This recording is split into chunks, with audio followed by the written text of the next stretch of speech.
Hi, my name is Anna Nielsen. I'm the solo teacher here at the Utah Piano Conservatory, and I'm going to walk you through the lesson sheet that we use here so that as parents you're able to help your child practice a little more efficiently because you'll know what everything on the lesson sheet means.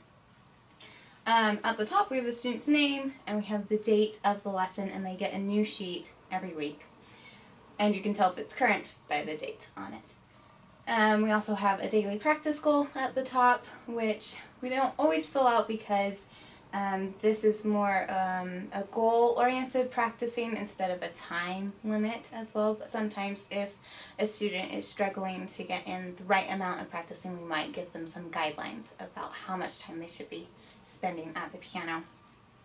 We also have a place for you to put your signature after the child has practiced during the week.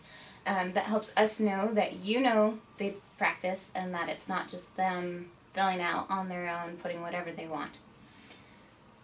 Down in the last 2/3 of the sheet we have where we actually put the assignments that we write down, and it's divided into 3 sections, one for each of the 3 private lesson rooms that the students go into. The first one is the hymn technique room. It's divided into 3 parts. The first part is for the hymn, and so the technique teacher will usually write the hymn number that the student is working on and also specific instructions for what they should practice on that hymn. The next part is the chart. This comes from the back of their binder. It's on green sheets, and you can go back there and look at it. There are usually instructions for how to practice or how to play that exercise if you're confused by what's written on the lesson sheet. And usually the technique teacher will tell a metronome speed to take the technique exercise, and that's very important that they use that metronome speed at home, and that's written on the side underneath the abbreviation for metronome. It says MET on it. Underneath the chart assignment is the exercise book. Most students are working on Hanon.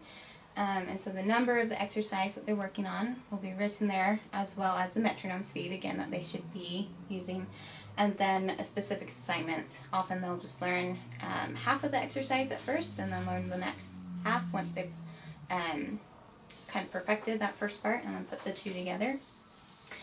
After the technique section, we have the pass-off section, and these are the method books that we use, usually Faber or Alfred.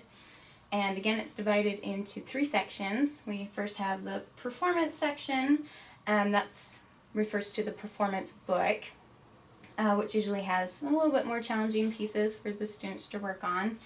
The teacher will write a page number so that you know where to find that piece that they're working on, and specific instructions for how to practice it.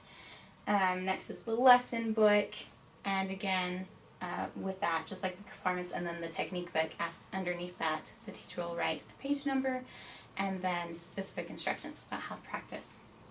Often the teacher will write a metronome speed that the student should practice at, and we do want them to use metronome at home, so make sure that they look at that metronome speed and follow through with it and use it when they're practicing.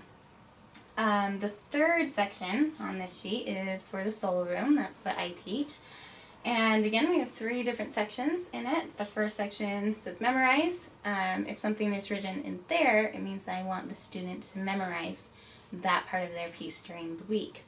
And I write specific instructions about how to do that, how they should, use the music when they are practicing it, and then try taking the music away. And that will really help them as they're memorizing. The next section there says new, and that is a new section, a few measures that they've learned on their solo that I want them to learn. Usually they learn it hand separately, and if it's really challenging, I'll have them work on it hand separately for a whole week, but if I feel like they can put it together, then I'll give them a specific day to try putting it hands together. And then the last section in the solo part of this lesson sheet says review, and that is so that they are still practicing the parts of the music that they already know and have already memorized. And so it's laid out for them very clearly exactly what they should practice on, and it's in the order that I would like them to practice it too. You know, starting with something hard, memorizing, and then the new part, and then the easy part that they are reviewing that they already know. And at the very bottom, we have a goal for working on Piano Marvel, and this is if you have Piano Marvel set up at home, which we really encourage you to do. It really helps the students learn to read and to do rhythm really well. So if they have it set up at home, I'll give them an assignment to work on with that.